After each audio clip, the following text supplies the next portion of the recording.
Welcome to the Art of Procurement podcast with your host, Philip Eidson. Here, thought leaders share the trends, strategies, and tactics that you can use to elevate the role of procurement and your career. Hi there, welcome to today's episode of The Art of Procurement. And first of all, I just really want to thank everybody publicly that's really graciously reached out to me with really positive feedback regarding our rebranding and our redesign. It's been a few weeks now, but I've really appreciated the feedback. It certainly lets my team and I know that we're doing the right things to really try and make the content that we have as accessible as possible, and sometimes you do that in a bubble. So just thank you. It truly is appreciated. And if you haven't checked it out already, we actually have a YouTube channel where we continue to try some new things to bring the Art of Procurement to an even bigger audience. So just go into YouTube, look for Art of Procurement. You'll find some more content that we share in that channel. Well, today's guest on the show is Jeoff Burris. Jeff is the founder and principal consultant of Advanced Purchasing Dynamics, or otherwise known as APD. And APD is a purchasing services, a consultancy, and a software company. They're based out of Detroit in Michigan, and they're primarily serving the manufacturing and automotive industry. And I just wanted to give a little bit of background just in the name of transparency. So APD used to be a client of mine, and I actually recorded this episode while I was on site at APD's offices with Jeff, but I wanted to wait until my engagement with APD had concluded before I actually published the show. So that was kind of why I held off to publish it until now. And APD recently commissioned a study to understand what perceptions C-suite executives, such as company CEOs, CFOs, presidents, general managers, what their perception is of the role that procurement or purchasing, depending on your point of view, brings to their companies. And in the conversation, Jeff and I discussed the findings of the study, and Jeff also shares ways in which he sees companies addressing the issues that are being raised by the C-suite. And while the survey was based off manufacturing firms, I do think that there's a lot of content here that's just as relevant for non-manufacturing companies and can definitely be applied to both direct and indirect areas of spend. Well, before we head into the discussion, I do want to just do a quick reminder that if you enjoy the show, you can sign up to receive a notification every time that a new episode is launched. Just head on over to artofprocurement.com/subscribe, pop in your email address, and I'll be sure to send you a note every time we hit the publish button. All right then, well, enough of that. Let's go straight into my conversation with Jeff.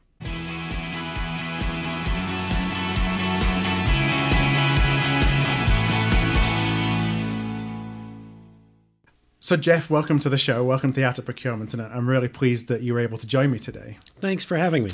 So I gave a brief overview of your background before I rolled the tape on our interview, but I wanted to ask you a first question that I ask all of my guests, and that's how did you get into purchasing? Is it something that you chose, or did it choose you?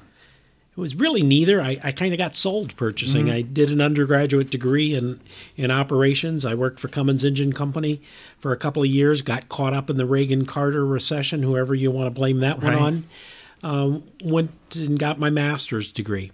The folks from Ford came and said, we want you to be in purchasing. And they said, what we want is we want people with manufacturing experience who also understand cost, because we're trying to go from many suppliers to few. And in doing that, we're going to switch from a market approach where it's market test, to a knowledge-based approach where buyers actually understand the cost of production. And they sold me on that process, and they sold me on being able to utilize my expertise in that area. And so I joined Ford back in 1984. And so you went out on your own, I think, 12, 13 years ago. What was the motivation behind doing it and going ahead and launching Advanced Purchasing Dynamics? Simpson Industries that I worked for got bought and merged into a larger company. I worked there for a couple of years, decided it wasn't a good fit anymore, went to work for Magna Corporation as the head of purchasing for their seating group. I miss the autonomy I had running my own business unit. Since I was in high school, I always thought I wanted to run my own business, Right. and it got me thinking. And I thought, gee, if I don't do this at age 45 and this being going out and starting my own business, I may do it half-baked when I get to be 65. So I thought, I need to get this off my list. So I wanted to start my own business, and I thought, what better thing to do than start a business about what drew me into purchasing to begin with, Right. and that's this knowledge-based collaborative approach, and build a business around that. Yeah, so one of those things that if you don't do it now, you might never do it, and then you would always regret kind of not going ahead and trying it. Or I'll do it when I'm 65 Right. and never retire. Right. So as you kind of took the leap and jumped into running your own business, what were the biggest things you learned that perhaps you weren't expecting when you started on the journey? That's a good question. When I've answered that before, I always think of the chef who goes off and starts his own restaurant and finds that it's not cooking that's important, but it's cost accounting, Right. and understand the cost of everything that goes on the plate. Starting in consultancy, where I've spent the most of my time learning has been on the sales and marketing side. Right. You think it's easy climbing on the other side of the table from being a buyer to being a seller, Right. and it's really not. No. So it's taken some skill set development on my part on that side. No, I think we give, it's funny, you only realize when you go onto the other side of the table how much of a hard time we give sellers sometimes when we're a buyer. Before we go into the main topic of conversation, there was something that I wanted to mention, and this is really just for kind of to clear up terminology. And we use purchasing and procurement interchangeably, I think, but I know that for different people, those mean different things. You know, my show is called The Art of Procurement, not The Art of Purchasing, but you talk to different people and they mean different things. From my perspective, I think they're one and the same. I just wondered if that was your perspective as well. Yeah, that's my perspective as well. I kind of use the two interchangeably. Yeah. And so for the purpose of the conversation, what we wanted to do was talk about the findings of what was a really interesting survey that APD performed earlier in the year. And it was soliciting the views of company executives in terms of how they perceived the value of what their purchasing teams deliver. So before we go into the actual findings, I'm interested to know, what were some of the things that you asked them? We asked them 16 questions ranging from, is your purchasing team delivering bottom line value? Mm-hmm. We ask about, are their cost reduction opportunities still on the table? Are they helping you win? Is purchasing helping you win new business? Yeah. Is the supply base helping you deliver your vision for the company? Is supply base presenting undue risk, financial risk, or quality risk to your company? And who were the kind of people that you reached out to? What were their level in terms of their organizations? The vast majority, 80%, were CEOs and presidents, general managers with full P&L responsibility. The next biggest group was CFOs, Right. which comprised about 15-17%. Mm-hmm. And so when you started to tabulate the responses, I think you reached out to some respondents as well with follow-up interviews to kind of back up some of the numbers that you found. What were some of the key findings? You know, what stood out to you from your key findings the most? Number one was that 58% of the CEOs believe that their purchasing groups are not creating value that drops to the bottom line. So they're not creating value. Correct. What was your response to that? Was it something that surprised you? I thought we would hear that some purchasing organizations aren't delivering bottom line value, and that's based upon, CEOs call us and engage us with companies, and they usually call us when they're not happy with what's going on. And so I expected to see some of that. I was very surprised at a 58% number. Right. And I think one of the things I read was that in the follow-up interviews, that CEOs were concerned that they don't see the savings that purchasing claims hitting the bottom line, and that leads to a trust issue. Is that true, and why do you think that is? Well, one is I don't believe all the savings purchasing claims hits the bottom line. In many purchasing organizations, buyers and purchasing metrics are geared to show PO to PO savings. Yeah. What they're not showing is the engineering expense or the operations expense that go into implementing those cost reductions. The total acquisition cost of the components if you're bringing things in. So you may be reducing price, but freight is going to go up. So if purchasing organizations started looking at every decision they made on a total acquisition cost basis and reporting not a PO to PO savings number, but a value metric, then they would be more aligned with their CEOs. So do you see companies that do take that approach, or is it typically most organizations are just looking at reporting savings on a PO to PO basis? Most organizations are looking at reporting savings on a PO to PO basis. In fact, we're doing a follow-up survey with CPOs now, and we've had about a score of them answer, and 19 out of 20 so far are reporting PO to PO. They may be looking at freight and transportation. Very few are looking at then the cost from an operational standpoint, from an engineering standpoint, or what might have to be shared with the customer. Right, or cost of quality, I guess, as well. So what was the next major finding that you had in the survey? And this one was kind of surprising to me, and it was that 52% of CEOs think there are still significant savings to be gained, but they don't know where to start. Right, and is that because then that they think that their procurement or their purchasing organization doesn't know how to get the savings, or that they just don't think they're looking in the right places? It's hard to tell. I think one of the things is that they're not seeing the processes that are put in place when we talk to purchasing leaders, and now I'm referencing that follow-up survey.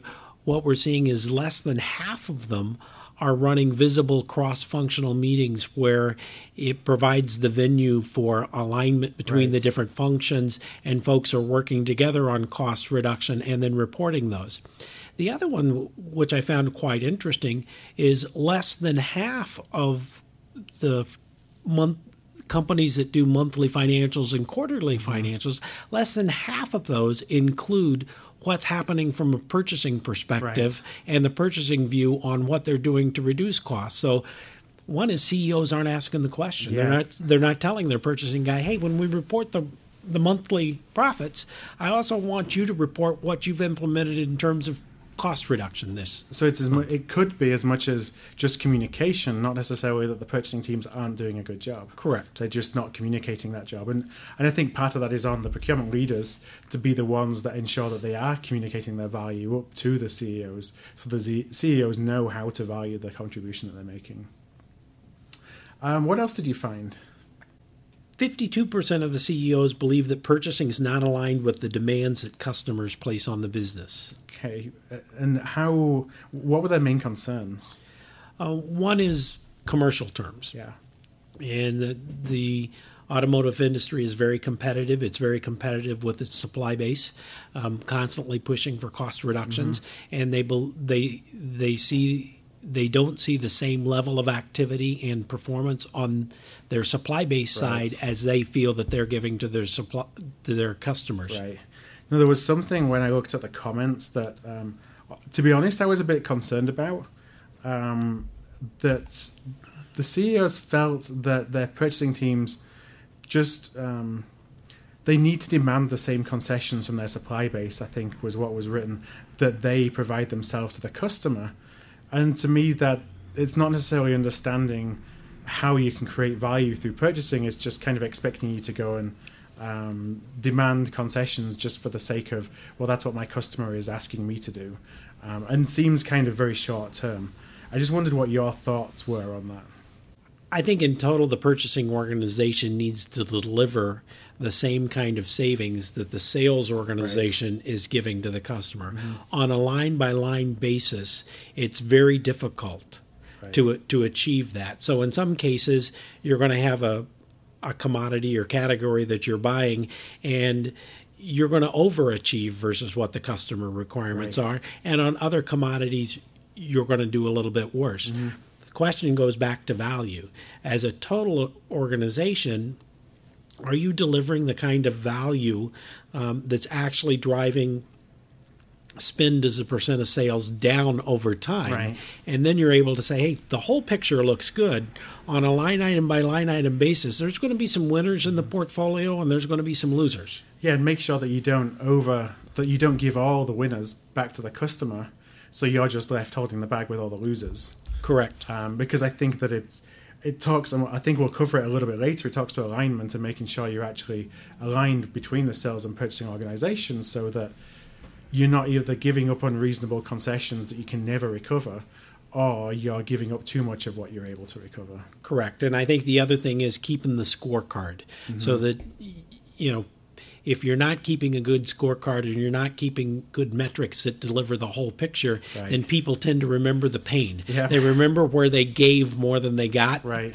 And if you're keeping the metrics, the data shouldn't lie. Right. So what was the next one of your findings then? I think it ties right to the other one in terms of demands that customers are placing on the business, and that was that 48% of CEOs question whether their purchasing team effectively supports the company efforts to win new business. Right, so they're not supporting from bringing supply-based innovation in, or is it simpler than that? It's just not being responsive enough to have prices available to support quotations. It's being reactive rather than proactive. Right. It's waiting on engineering to get the prints done before you get the pricing. Right.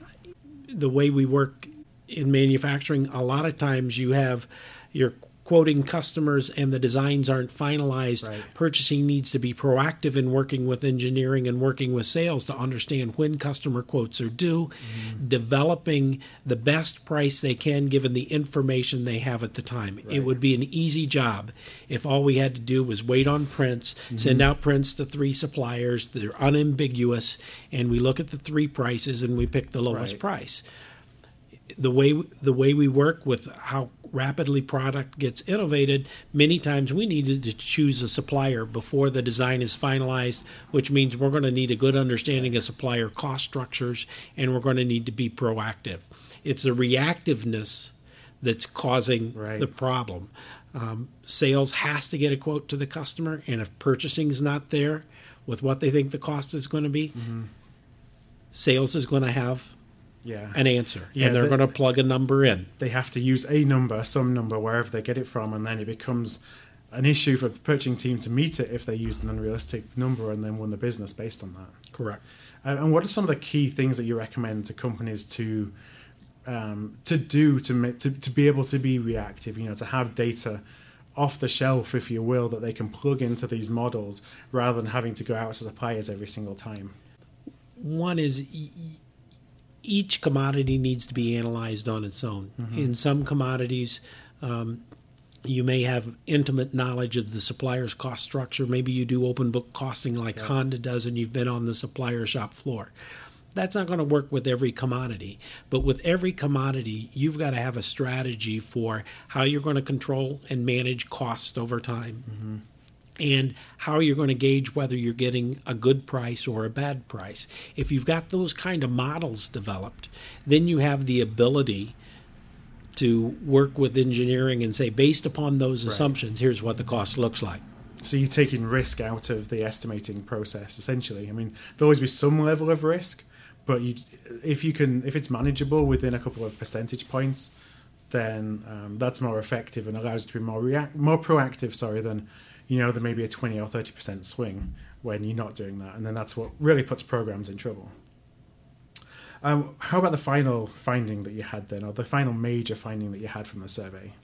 And that was that 41% of CEOs believe that the supply base impacts negatively their ability to implement their vision for the company. Right. And that's pretty damning, to be honest, that the CEOs and executives feel that we're not helping them implement their vision, because essentially that's what they've been charged to do by their shareholders. Is that because their visions are often unrealistic, or does it just speak to the fact that we're not aligned, purchasing isn't aligned with executing the vision of the CEO?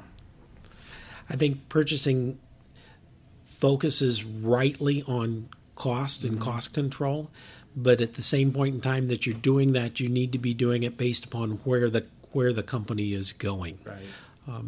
understanding that the CEO wants to build a business in India, for example, and setting up that you're buying product from India 3 or 4 years before you want to start manufacturing. So you're importing product from India so that once you start a manufacturing facility in India, you've got a supply base. Right, and a supply chain locally.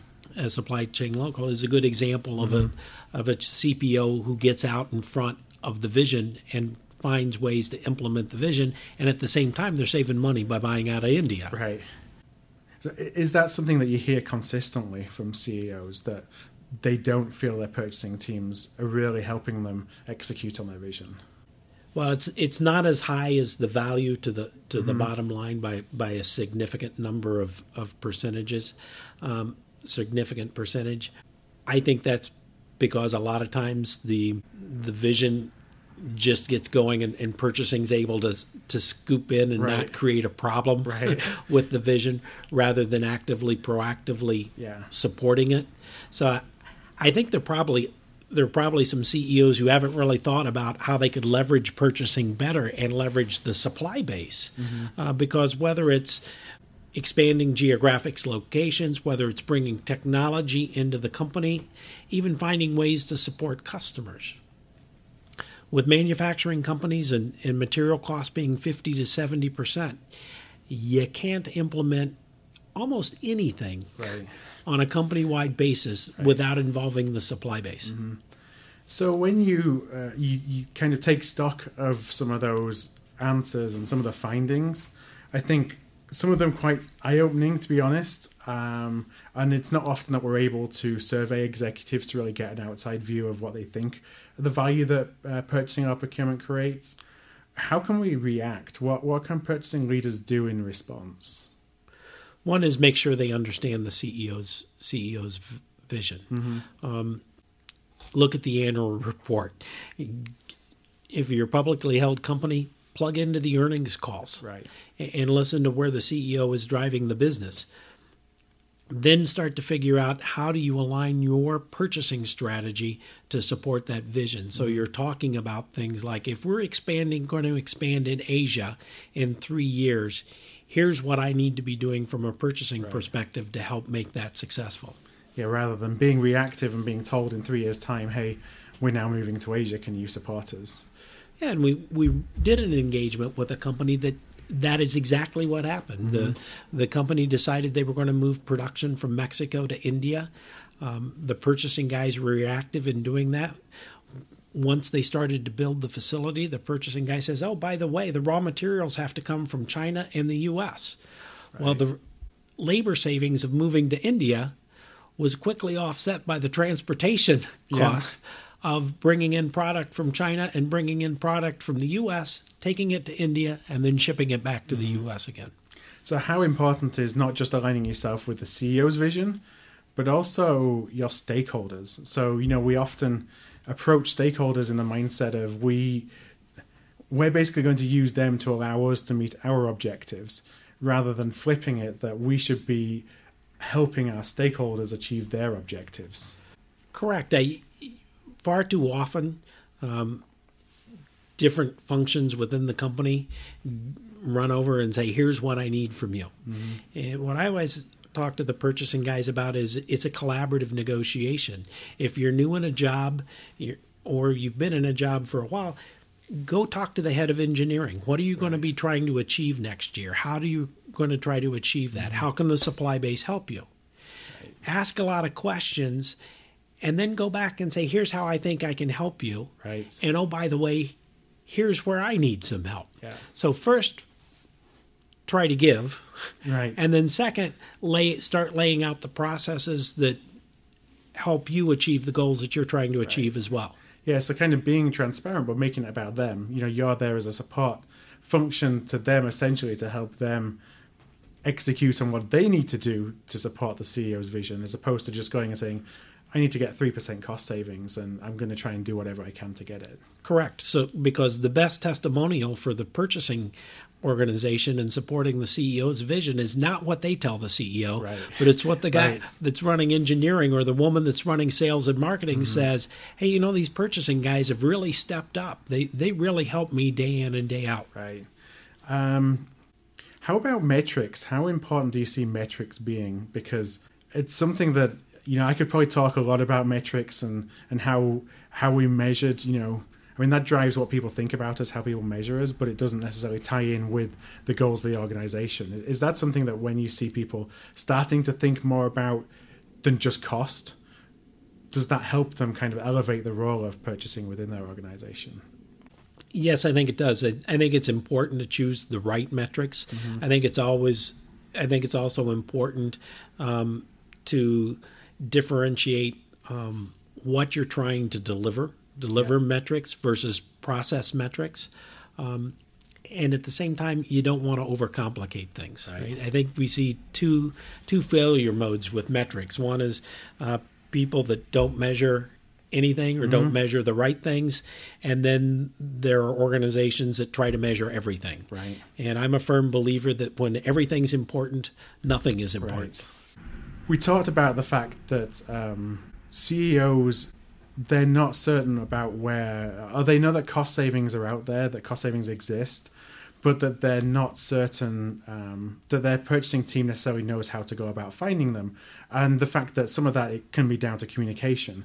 But I know that you've done a lot of work on understanding what some of the key drivers are that helps a purchasing organization basically set themselves up to deliver as much savings as possible. And I just wondered if you could share a couple of the areas that you see leading companies, where do they excel? Well, we looked at, since inception of the company, we've been doing a benchmark study or a benchmark service that we call the competitive advantage assessment, where we go in and assess a purchasing organization on 120 different points. We correlated those 120 points for the companies that we've dealt with against how well they were doing on adding value to the company, red, yellow, green. Yeah. Fairly simple correlation.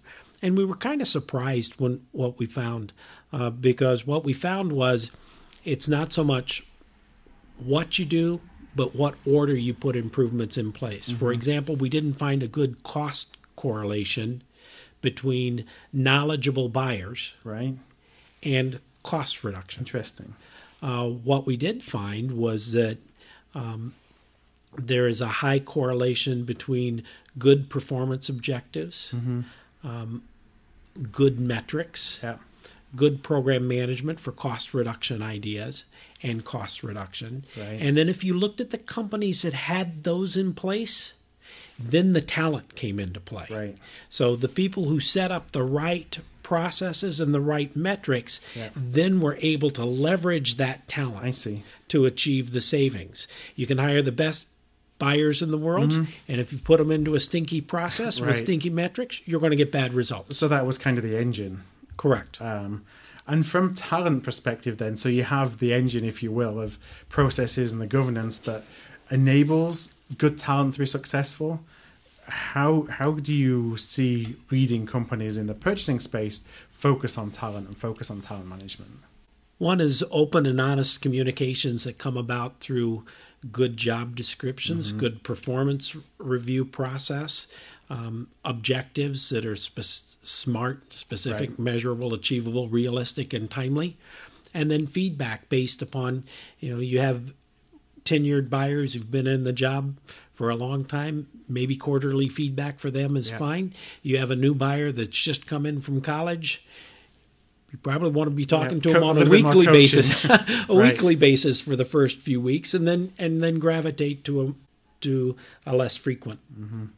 I have a last question that it's about the priorities of CEOs, and it's kind of tied in with the survey. It's something that you reference in the survey, but I know that you spend a lot of time talking to executives just in your day-to-day business. So I'm interested from your perspective, what would you say are the top one or two priorities right now of the C-suite when it comes to managing their supply base? I think they're back and searching for that value. We've hit an area where we came out of a recession. We've gotten to a point where it's leveled off, and growth is not spectacular by any means. It's more of a steady eddy kind of growth. And in that steady eddy growth, you go back to value, and you have to be able to provide value and do things better every day, because the sales growth isn't there that hides sins of poor performance. So I get back to the value thing that is very important to the CEOs because of where we are in the economy right now. And is that cyclical with the economy? So as the economy then ultimately turns and goes back into recession, which it will do one day, who knows whether it's in a week or a month or 5 years' time, will then the cost become the number one focus again, and it kind of goes with the economy. Yeah, I think that is true.